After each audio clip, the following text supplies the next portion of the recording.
Buenas noches nuevamente, por favor me confirman el audio.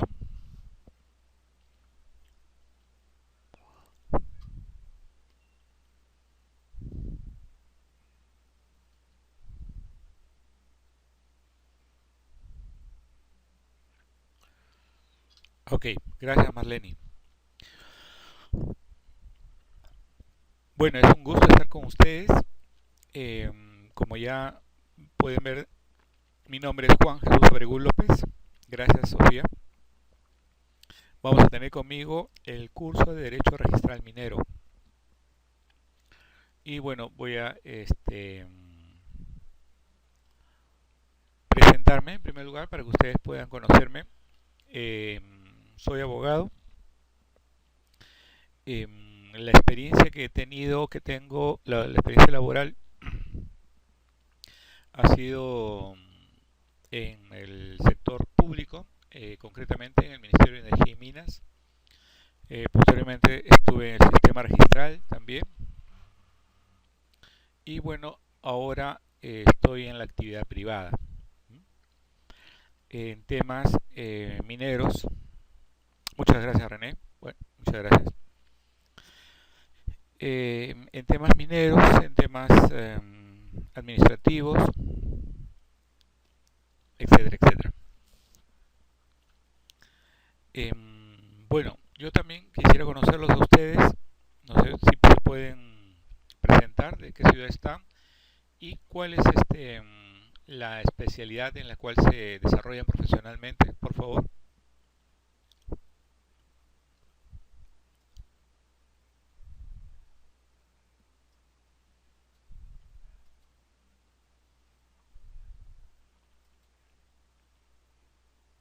A ver quién se anima a empezar a presentarse.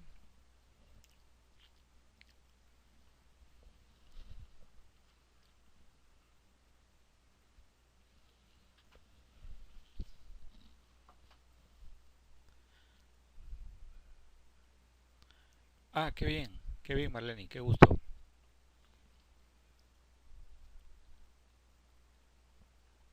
Tumbes está muy de moda por sus playas.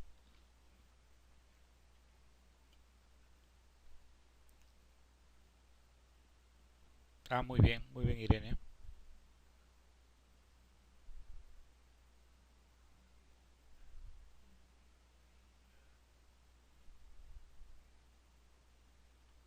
Perfecto. René.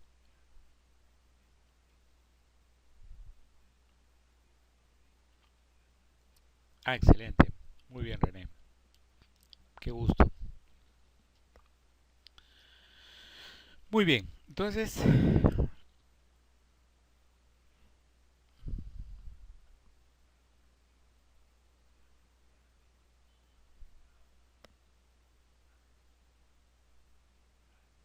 vamos a comenzar dando eh, un intento de concepto sobre lo que es nuestro curso, ¿no? Y podemos decir que versará sobre el estudio de los procedimientos normativos necesarios para inscribir los actos jurídicos, administrativos y judiciales que la legislación minera señala como inscribibles. Asimismo, en su momento veremos los efectos de la inscripción, de las inscripciones de estos actos, es decir, la publicidad, los efectos de la publicidad que la ley confiere a estas inscripciones. ¿Okay? Eh, es importante señalar lo siguiente: el curso vamos a visualizarlo en dos grandes partes. Una primera parte vamos a revisar las principales instituciones del derecho minero. Y en una segunda parte vamos a revisar específicamente el reglamento de inscripciones del registro de derechos mineros. ¿Okay? Porque evidentemente para poder entender de lo que estamos hablando al momento de analizar el reglamento de inscripciones, tenemos que tener una idea de los conceptos fundamentales del derecho minero, ¿no? qué actos ingresan, de dónde vienen esos actos, cuál es su naturaleza, por qué se inscriben en este registro, etcétera, etcétera, etcétera. Entonces, repito, vamos a tener dos partes: principales instituciones del derecho minero y posteriormente la parte procedimental registral. ¿Ok? No sé si ustedes tienen alguna pregunta, alguna duda, expectativas del curso, algo que quieran comentar.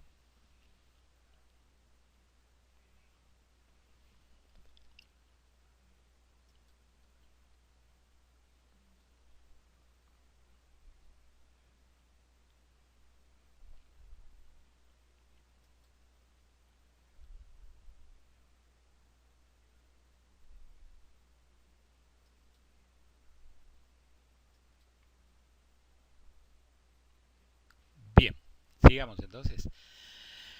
Vean, es importante puntualizar cuál es el impacto, la importancia de la actividad minera en nuestro país.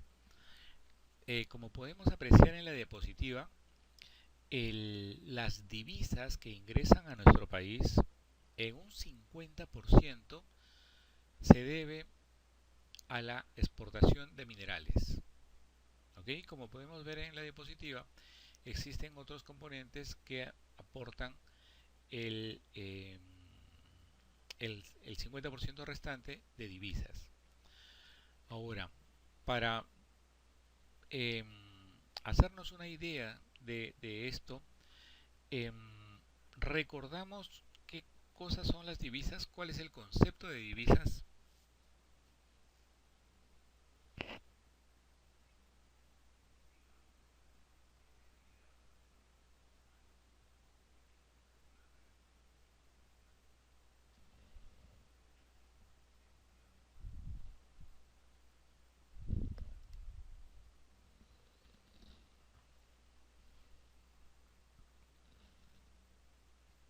Las divisas, claro, la moneda extranjera, exactamente. Las divisas son los dólares que ingresan al país producto de la venta de productos nacionales, es decir, de nuestras exportaciones. ¿Ok? Nosotros exportamos bienes o servicios y producto de eso nos pagan en dólares. El Perú necesita de los dólares que recibe por exportaciones. ¿Para qué? ¿Qué es lo contrario a la exportación?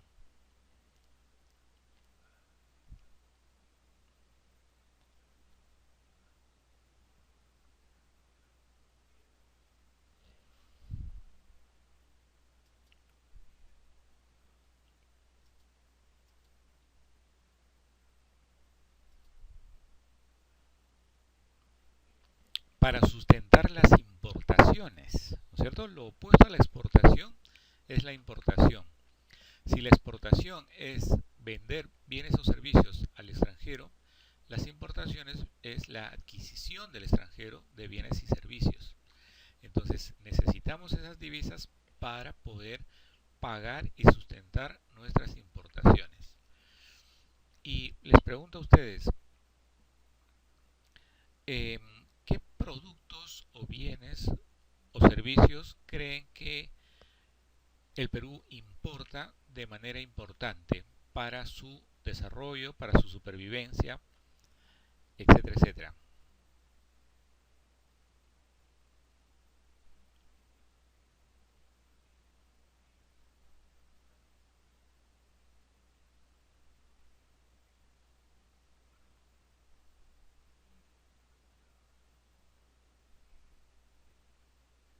Claro, maquinarias, muy bien.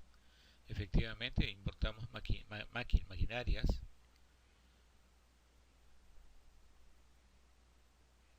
En realidad, vean ustedes, importamos de todo, de todo. Licores, los whiskies, harina de pescado, más bien exportamos. Somos exportadores de harina de pescado. Lo que sí importamos es harina de trigo. bastante harina de trigo, que es el insumo para los panes, el insumo para los fideos, para las galletas, etcétera, etcétera. Parte fundamental de nuestras importaciones es harina de trigo. Importamos arroz, importamos carne, importamos leche, ¿ve? Entonces, productos acabados también, ¿no? Como por ejemplo, incluso estamos importando bastante textiles de China, etcétera, etcétera, etcétera. Importamos grifería, es decir, no es inconcebible nuestro mercado, nuestra realidad sin productos importados. Bien, entonces, si no tuviésemos esos ingresos, esas divisas, no podríamos importar. Entonces habría en el mercado peruano un déficit de todas esas cosas que importamos, empezando por los alimentos. Escasearían los alimentos, serían caros los alimentos. ¿Ve? Entonces, ese es, por ejemplo, es un ejemplo de la importancia que tiene las exportaciones de minerales para poder así obtener. Y las exportaciones mineras son el 50%, miren ustedes, de las exportaciones totales. ¿Ven? Bien. Por otra parte, la actividad minera genera empleo formal en zonas bastante inhóspitas, ¿no?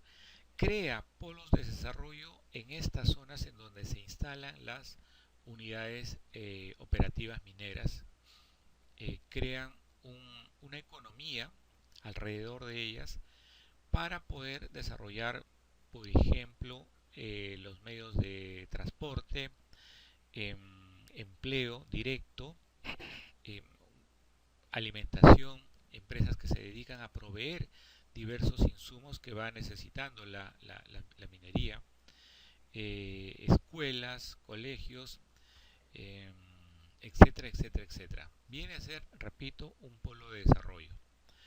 Ahora quisiera que me digan ustedes si han tenido la oportunidad de ver, conocer alguna unidad minera de producción.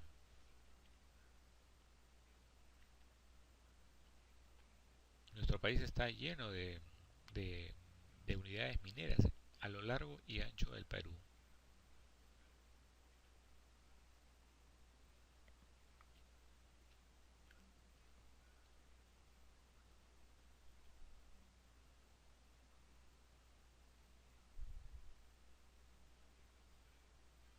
Ujú. Bien, la próxima clase vamos a pasar un video para ver, para conocer cómo es que funciona una unidad minera. Bueno, esas digamos es grosso modo. Eso sí, los informales es un tema aparte que vamos a tener una especial atención al tema de los informales. Todo lo que estamos conversando, todo lo que vamos a conversar es referido a la minería formal, ¿ok? Pero la minería informal ha cobrado tan importancia en nuestro país que está socavando muchas instituciones en forma muy dañosa, muy nociva, y por ello vamos a tratar ese tema de una manera también especial, ¿ok? Pero cuando nos referimos en todas las clases o en todos los casos, estamos hablando de la minería formal. Ok, entonces también me gustaría mencionarles, siempre resaltando el valor, la importancia de la actividad minera en nuestro país, el tema de los ingresos que reporta el Estado en forma directa. Y acá quiero preguntarles a ustedes, ¿cómo piensan ustedes que el Estado se beneficia con la actividad minera?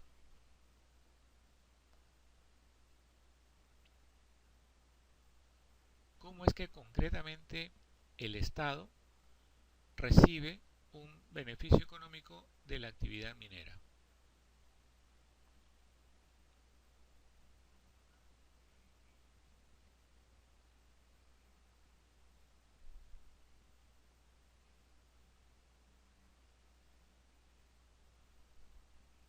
Así es, eso es lo que hemos conversado, ¿no es cierto? Las divisas.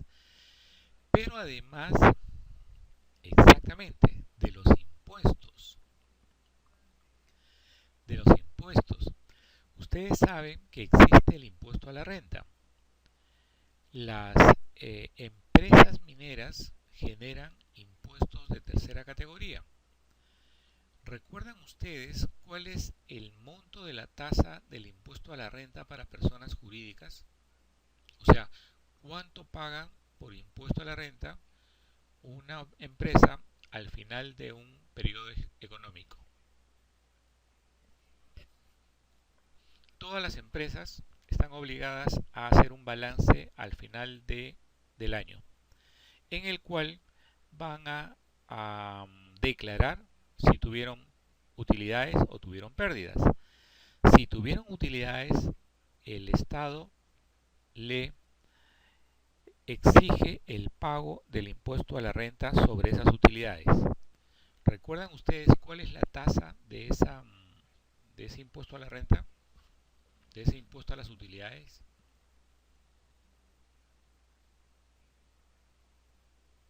Así es, pagan en tercera categoría. Impuesto a la renta. 18% es el IGB. 10% no, es muy bajo.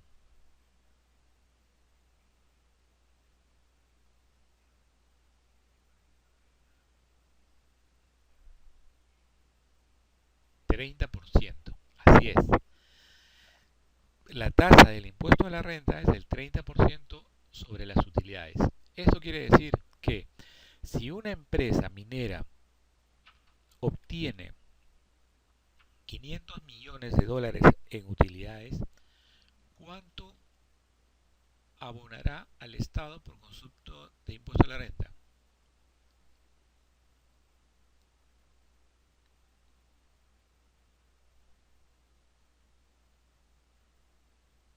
¿Cuánto es el 30% de 500 millones?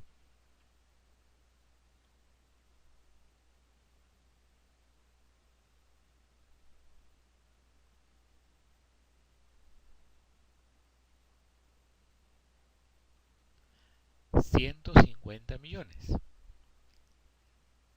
O sea, es la tercera parte aproximadamente del monto de utilidades que obtiene la empresa. ¿Se dan cuenta? La tercera parte. La empresa se queda con las dos terceras partes. Es decir, el Estado, sin arriesgar nada, sin invertir nada, sin hacer ningún esfuerzo, va a obtener el 30% de las utilidades que estas empresas obtienen. Entonces, si las empresas le va bien, si las empresas ganan mucho dinero, el Estado también va a ganar mucho dinero vía impuesto a la renta, el 30% de las utilidades que obtenga. ¿Ok? ¿Estamos? ¿Alguna pregunta, alguna duda, algún comentario?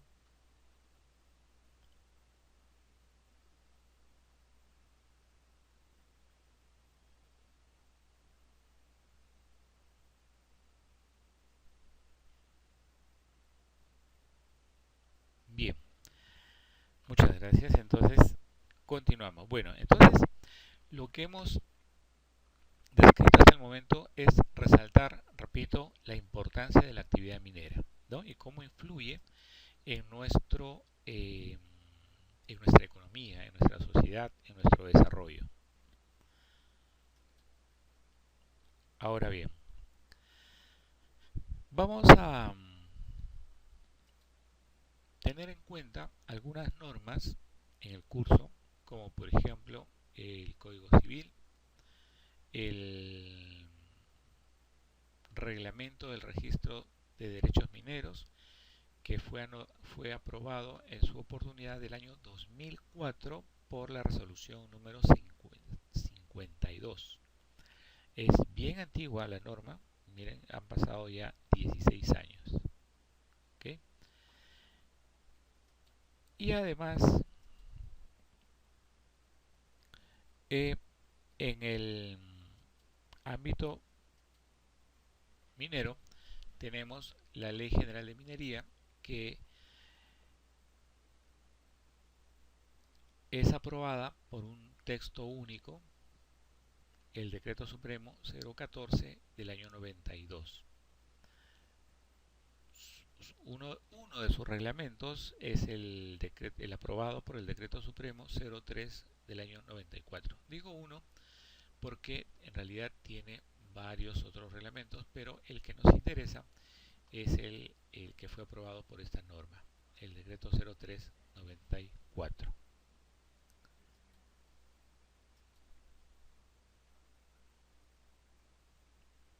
Muy bien. ¿Y qué es lo que vamos a ver en lo que es el derecho minero? Bueno, vamos a ver principalmente eh, la descripción de las actividades mineras, los contratos mineros que se suscriben en la economía, en el negocio minero, y las resoluciones administrativas que son inscribibles. Puede haber resoluciones administrativas y también resoluciones judiciales. ¿Okay? Vamos adelantando, porque esto lo vamos a ver al detalle más adelante, que existen 4 tipos de concesiones. La concesión minera, de beneficio, de labor general y de transporte minero. ¿Okay? Esto es un muy rápido, eh, una rápida sinopsis de lo que vamos a ver. En lo que se refiere a los contratos, tenemos que hay unos contratos típicos denominados, por ejemplo, el primero, el contrato de transferencia, el contrato de opción minera, el contrato de cesión minera, el contrato de hipoteca minera. Estos 4 contratos mencionados están regulados como contratos típicos mineros en la Ley General de Minería y su reglamento también ya mencionado. Sin embargo, respecto de las concesiones mineras, se pueden desarrollar otros actos jurídicos, como por ejemplo transferencia por aporte, transferencia por sucesión hereditaria, se puede aplicar la resolución de pleno derecho, se puede incluir en los contratos las cláusulas resolutorias expresas y por último tenemos la existencia también del contrato de riesgo compartido joint venture, que también está regulado en la norma. ¿Okay? Bien, por favor, en algún momento alguna duda que ustedes tengan, algún comentario que quieran hacer, con toda confianza me interrumpen y desarrollamos la, el aporte que ustedes tengan a bien brindar.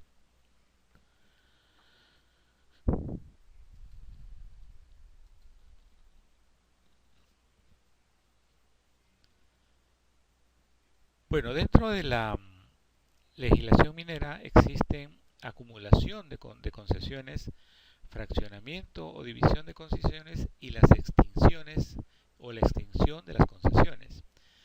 Estos actos son inscribibles en el registro de derechos mineros.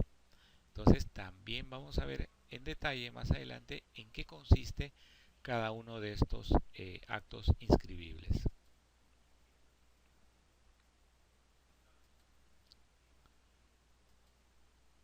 Muy bien. No sé si tienen nuevamente, les pregunto alguna pregunta hasta acá.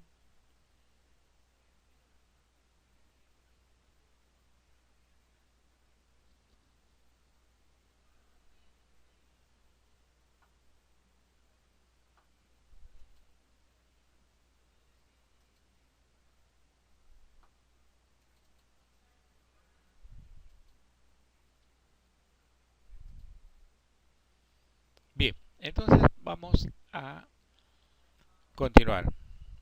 Ok, muchas gracias Marlene y Sofía.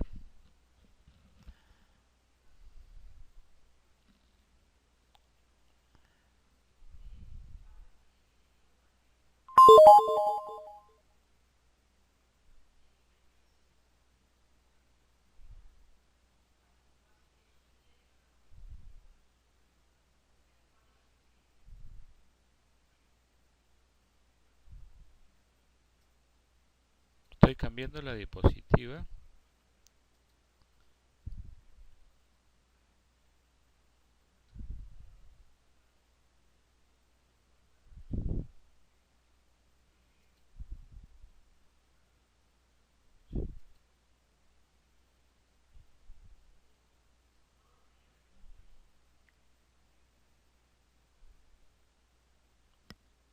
Bien, bien, doctores. La Ley General de Minería define cuáles son las actividades mineras. Las define, o sea, hace una descripción normativa de, del desarrollo de las actividades mineras como se presentan en la realidad. Y señala, por ejemplo, que son actividades de la industria minera: el cateo, la prospección, labor general, beneficio, comercialización y transporte minero. ¿Okay? También dice esta ley, esta norma, que las actividades mineras, excepto el cateo, la prospección y la comercialización, se realiza exclusivamente bajo el sistema de concesiones, al que se accede bajo procedimientos que son de orden público. Esto quiere decir de que estas actividades mineras descritas deberán ejercitarse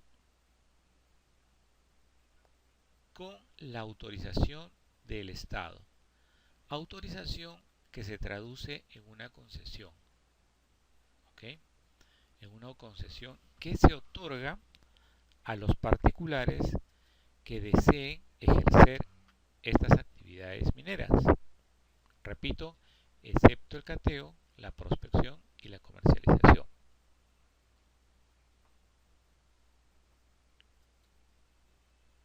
Bien. Pero, ¿qué cosa es el cateo? El cateo viene a ser una investigación, una indagación sobre la existencia de un yacimiento mineralizado en una determinada área o porción de territorio. Como vemos en la diapositiva, tenemos ahí un señor que está recogiendo muestras del mineral de ese terreno. ¿Para qué? Para llevarlo a un laboratorio y determinar si existe mineralización en esas rocas superficiales. Si el resultado en el laboratorio arroja positivo, que sí hay ciertos minerales, es un indicio para seguir investigando, ¿okay?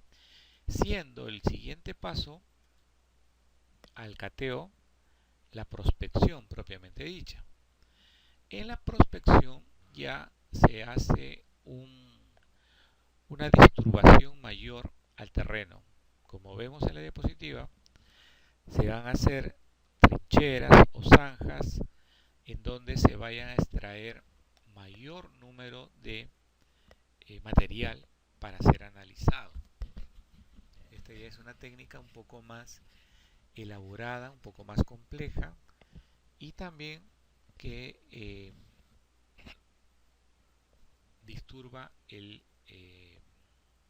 terreno, ¿no? No es como el cateo en la que se recogen rocas de la superficie. Acá ya tenemos una perforación, tenemos una zanja en donde se va a retirar mayor cantidad de material, de tierra, de piedras, para que la muestra también sea un poco más profunda. ¿Ok? Bien. Entonces la ley nos dice, estas dos actividades son libres, no necesitas de mi permiso como Estado para poder hacerlas.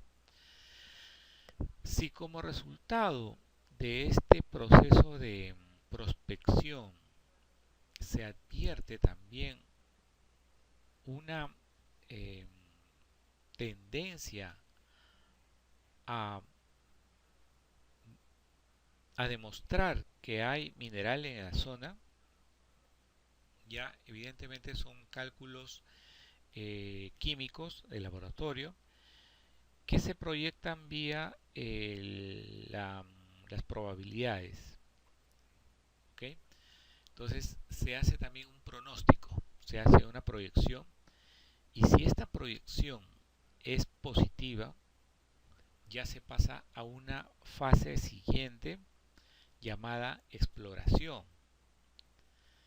La exploración es en definitiva la fase o la etapa que va a determinar fehacientemente la existencia de un yacimiento que cubra las expectativas económicas de la empresa, de su inversión, del retorno de su inversión y obviamente de la utilidad que pueda ganar. ¿Okay? Esta actividad de exploración consiste en la de crear perforaciones diamantinas en la cual se insertan en la corteza terrestre tubos de largo alcance para que estos tubos extraigan una muestra del interior de la corteza terrestre. Evidentemente esto es para también analizar en laboratorio estas muestras que se obtienen a través de estas perforaciones. Para esta actividad exploratoria sí necesitará de una autorización de parte del Estado en la persona del Ministerio de Energía y Minas, específicamente del INGEMET, Instituto Geológico Minero Metalúrgico del Perú, para poder desarrollar, repito, la actividad exploratoria. Esta actividad exploratoria es una actividad muy onerosa, es muy costosa. Para poder determinar en un área, no se hace una sola perforación, sino se hacen varias perforaciones para cubrir el terreno y poder tener más muestras. Mientras más muestras tengan, mayor será la fiabilidad en los resultados, porque siempre se va a trabajar con las probabilidades, con métodos estadísticos que proyecten o arrojen un estimado del yacimiento, de la cantidad de mineral que existe. ¿Okay? Es entonces en esta etapa en la que se va a determinar fehacientemente la existencia o no de mineral, del tipo de mineral y la cantidad de mineral. O sea, si es oro, si es plata, si es cobre, si es plomo. Y la cantidad de mineral que arroja en este yacimiento. Porque puede ser que haya mineral valioso, pero en pocas cantidades que no hacen rentable una explotación de esta área. ¿Okay? ¿Alguna pregunta hasta acá? ¿Algún comentario?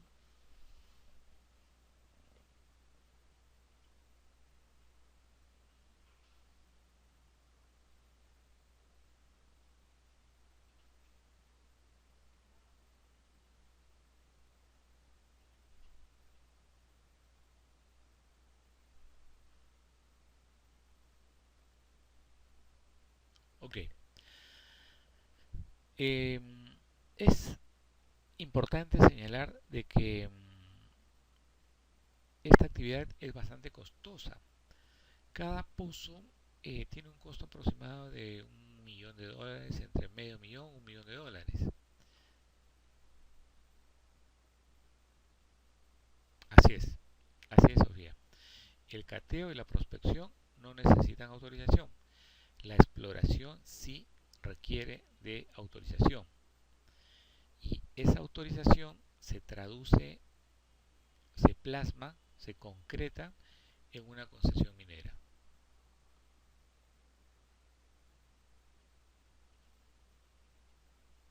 Así es, Sofía.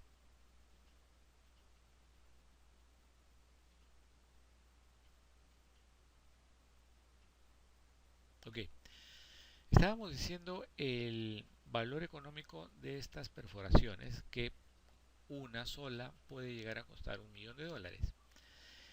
Un yacimiento, no tienes por qué, Sofía, un yacimiento va a requerir un promedio, no sé, dependiendo de varios factores, pero fácil puede estarse en el estándar de unas 15 perforaciones por proyecto.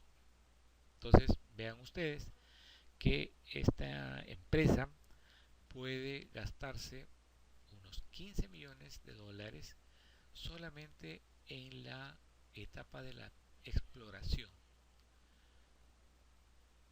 Lamentablemente, no siempre da positivo, porque si no, imagínense, tendríamos tantas unidades mineras como eh, cabinas de internet.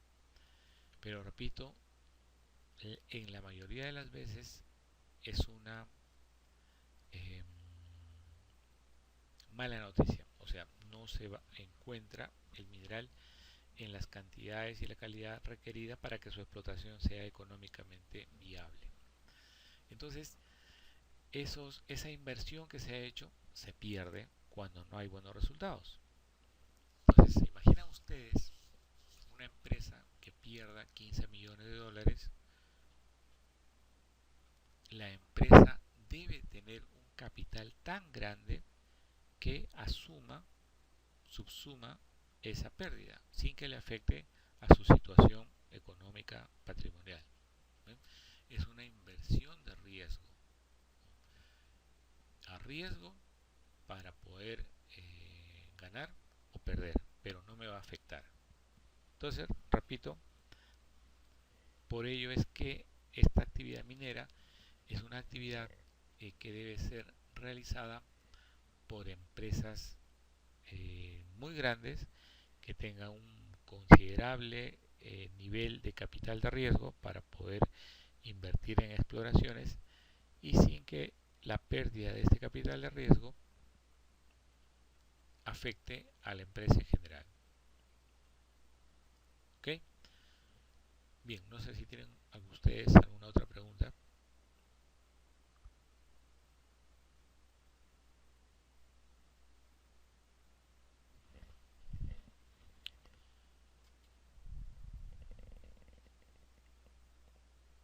Ajá, muy bien, muy buena pregunta.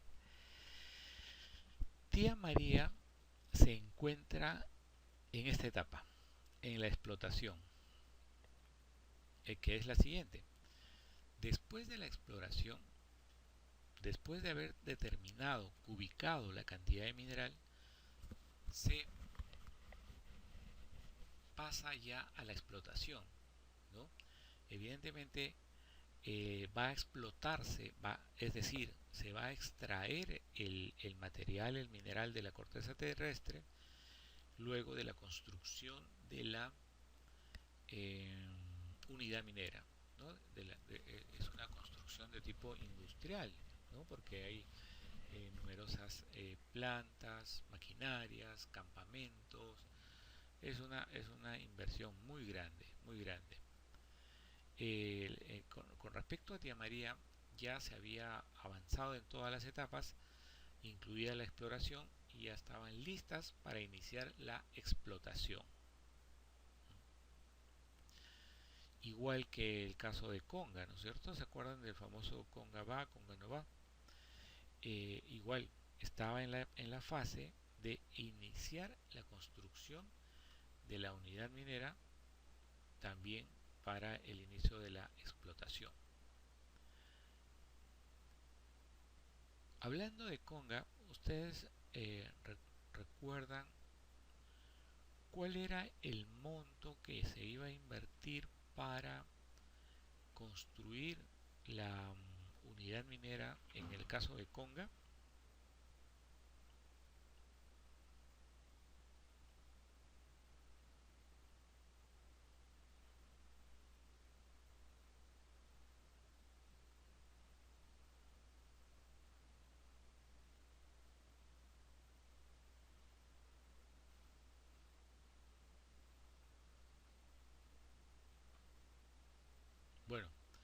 Es un monto bastante importante de 6.000 millones de dólares.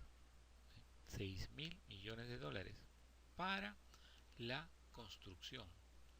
Es decir, una inversión muy importante que ya hoy en día estaría generando sus frutos para la región de Cajamarca, para el país también, ¿no? Pero lamentablemente pues no se llevó a cabo. Ok, eh, es importante mencionar de que existen tres tipos de explotación minera. La que tenemos a la vista en la diapositiva se denomina atajo abierto. Bien, se va extrayendo todo lo que se encuentra sin discriminar y ese material es llevado a las plantas de beneficio en donde se va a producir la separación del material valioso, del concentrado, del material que no tiene valor, ¿okay? De los relaves, por ejemplo, ¿no? Se separa en el proceso de beneficio, se obtiene la parte valiosa, que es denominada concentrado, y la parte no valiosa se llama relave. El concentrado se va a la exportación y el relave se va a las canchas de relave. ¿Ok? Bien, por favor, sus comentarios, sus preguntas. No quiero pensar de que se están durmiendo.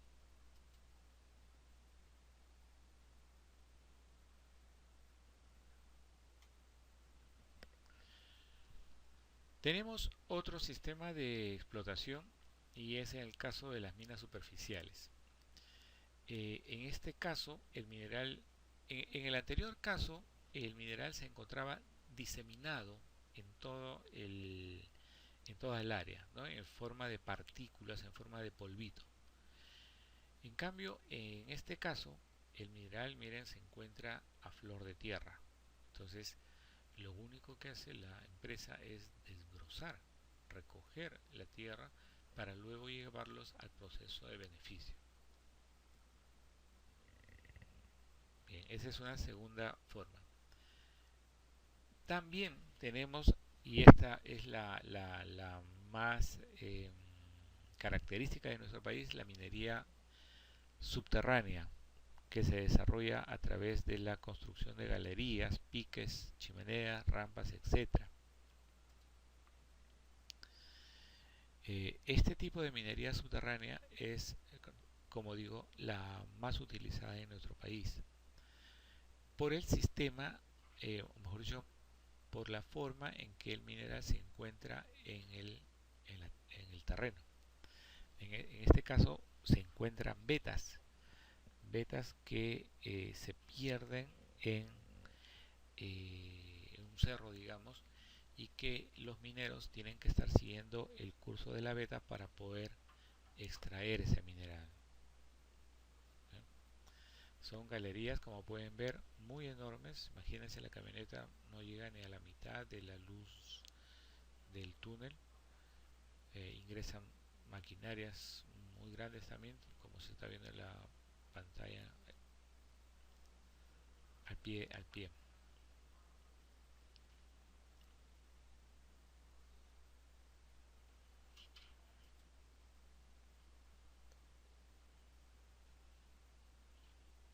Muy bien.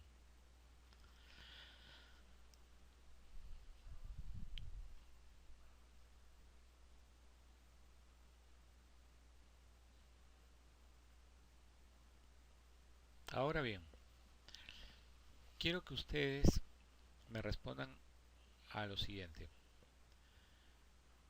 ¿Cuál creen ustedes que sea la razón por las cuales el Estado va a exigir o demanda que se le pida una autorización para poder explorar o explotar el mineral?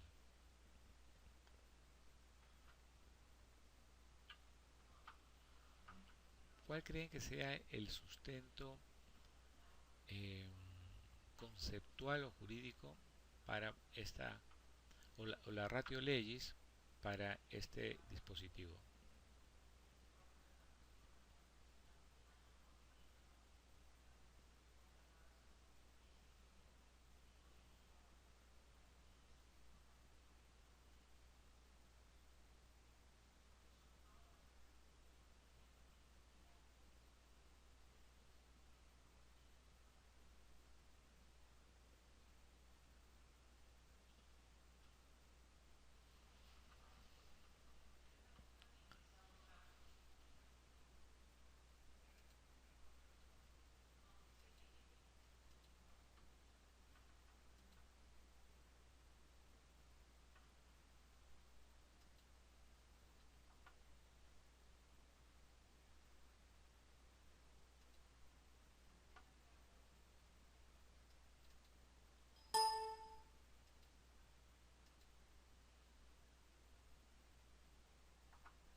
Muy bien,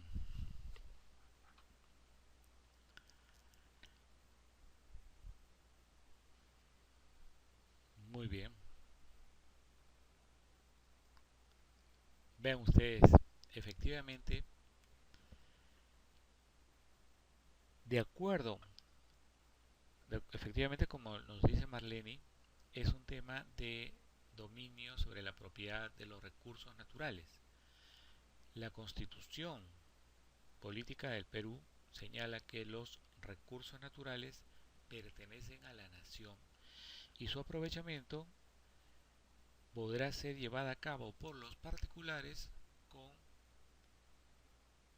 la con el permiso, con el visto bueno del Estado. ¿Okay? Es por ello. Entonces, la Constitución dice, todos los recursos naturales que se encuentran en el territorio nacional son del Estado. Si alguien quiere explotar esos recursos naturales, deberá pedir una autorización al Estado para hacerlo. Esta autorización se traduce, se convierte, se plasma en una concesión minera, en este caso. ¿Okay?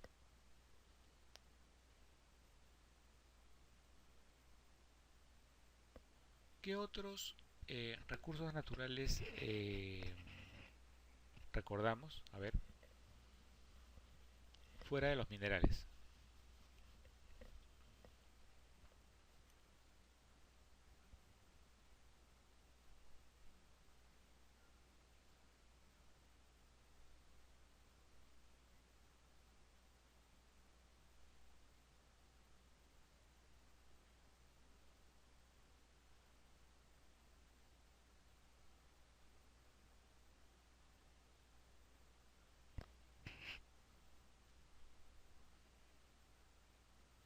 Bueno, son varios.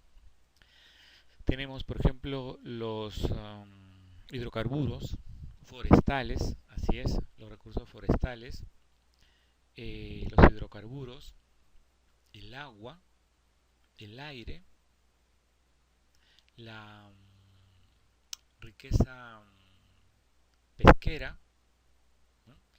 Todos esos son recursos naturales y todos esos se explotan bajo el sistema de concesiones. En, en realidad los parques nacionales vienen a ser áreas protegidas por el Estado, ¿no?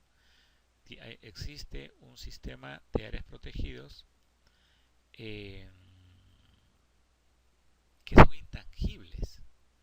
En estos parques no se puede hacer ninguna actividad económica y menos minera, imagínense ustedes, que pueda afectar el área protegida, precisamente el ecosistema creado, ¿no? Por ejemplo, tenemos a los parques nacionales del Huascarán, de Baguaje Sonene, de Tambopata, Candamo,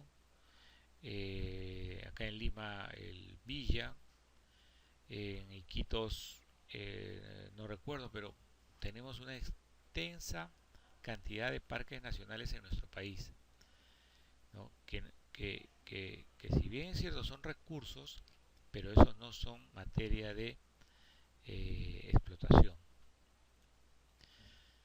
Bien, entonces ese es, digamos, el marco en el cual se desarrolla la autorización a través de las concesiones de los minerales, ¿no? Al igual que los otros recursos, también se van a explotar sobre la base de concesiones, ¿no? El agua, por ejemplo, ustedes saben que hay una ley de recursos hídricos que establece los tipos de utilización que pueden recaer sobre el agua. La primera prioridad la tiene el consumo humano, luego el consumo de animales, la irrigación, los usos industriales, en donde está catalogada la minería. Entonces, si yo quiero utilizar agua para estas cosas, tengo que solicitar al ANA una concesión de agua. ¿Okay? Y así,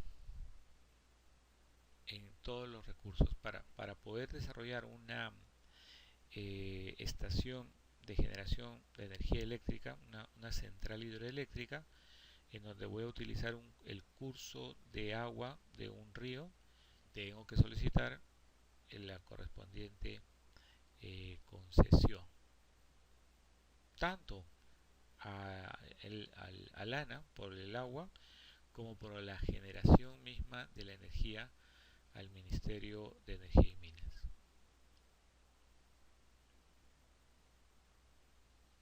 Muy bien. No sé si ustedes tienen alguna pregunta, algún comentario.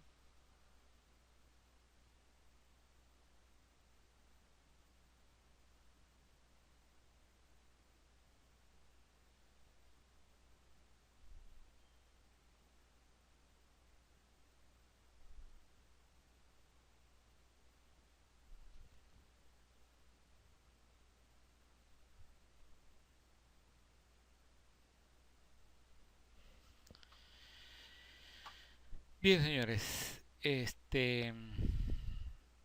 quiero es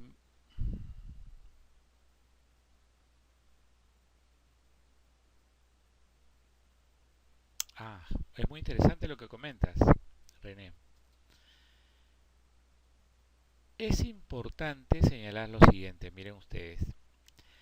Em, Dentro de la legislación minera existe una parte muy importante dedicada a establecer parámetros que garanticen la no contaminación por la actividad minera, ¿no? Tiene que haber un estudio efectivamente de impacto ambiental que prevea cuáles son los impactos al medio ambiente que va a causar una operación determinada. Cada operación es diferente por el lugar, por las características del terreno, por las características de la explotación, por la población que pudiese existir, etcétera, etcétera, etcétera. Entonces, para cada operación tiene que desarrollarse un estudio de impacto ambiental. Repito, el estudio de impacto ambiental viene a ser aquel que contiene cuáles son las perturbaciones, los disturbios que va a causar al medio ambiente el desarrollo de esa determinada operación. Y este estudio, este análisis, no se circunscribe únicamente al terreno o al territorio, sino también tiene que ver con el aspecto social. O sea, cómo es que las comunidades, los grupos humanos que viven en la zona de influencia directa e indirecta de estas operaciones mineras se van a sentir afectadas con esta operación minera. ¿Ven?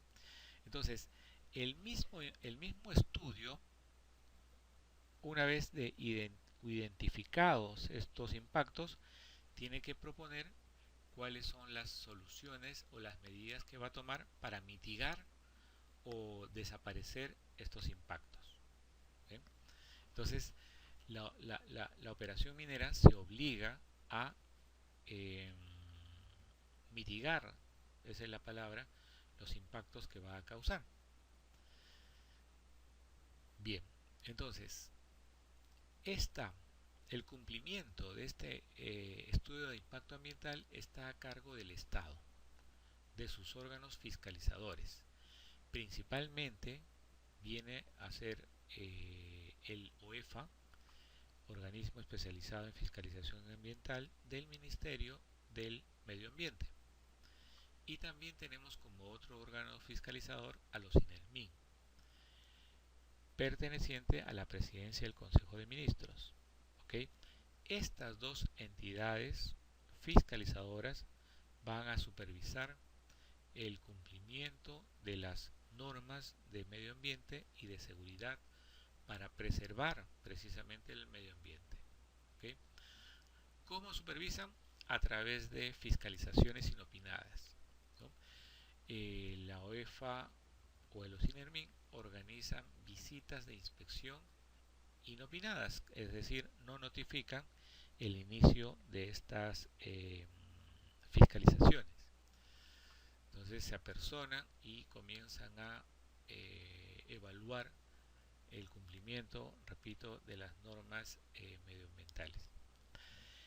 Si se descubre, si se advierte en este proceso de fiscalización una falta a los parámetros establecidos, se inicia un procedimiento sancionador que concluye con una sanción administrativa pecuniaria. Debe señalarse de que estos montos son relativamente fuertes e importantes porque tienen rangos de varios cientos de UITs, ¿no? 80 UITs, 100 UITs, etcétera, etcétera, etcétera. Pero ahí no queda lo grave. Lo grave queda cuando se sancionó, se impuso la multa y de acuerdo a la ley, ese expediente, esa resolución de sanción tiene que derivarse a la Fiscalía Especializada en Medio Ambiente, a efecto de que abra un proceso investigatorio para determinar si hubo o no hubo delito contra el medio ambiente. ¿Ven? Entonces, vean ustedes, esta infracción al estudio de impacto ambiental va a tener consigo una sanción administrativa y también una sanción en la vía penal por el delito contra el medio ambiente. ¿Ven? Entonces, no es fácil que las empresas incurran o sea, gratuitamente en este tipo de infracciones porque van a estar sujetos a todas estas consecuencias que estamos detallando.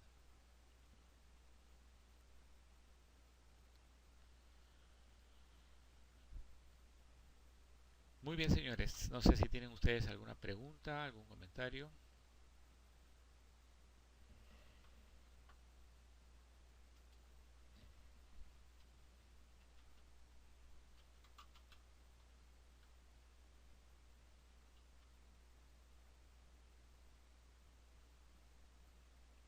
Muchas gracias, Marlene.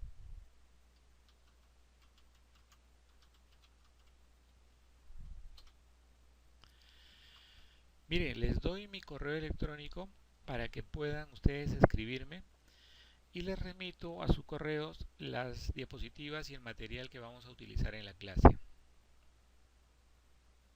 ¿Ok? ¿De acuerdo? Y también para mantenernos comunicados, ¿no? El sílabus también se los estaría remitiendo a sus correos. Mi correo es jabregu26@hotmail.com.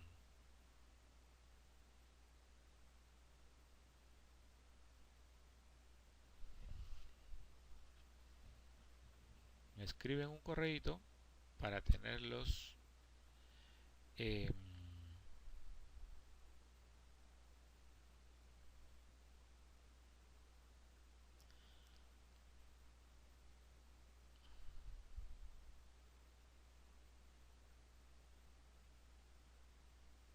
sí, exacto, Marlene. Ya se los envío a su correo.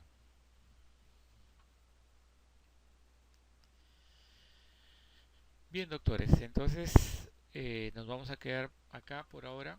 Les agradezco su atención, ha sido un gusto conocerlos y nos estaremos viendo la próxima semana. Nos vamos a comunicar en el transcurso de estos días para enviarles los materiales. ¿Ok? Que tengan una bonita semana, mucha suerte en todo. Hasta la próxima semana. Adiós, René.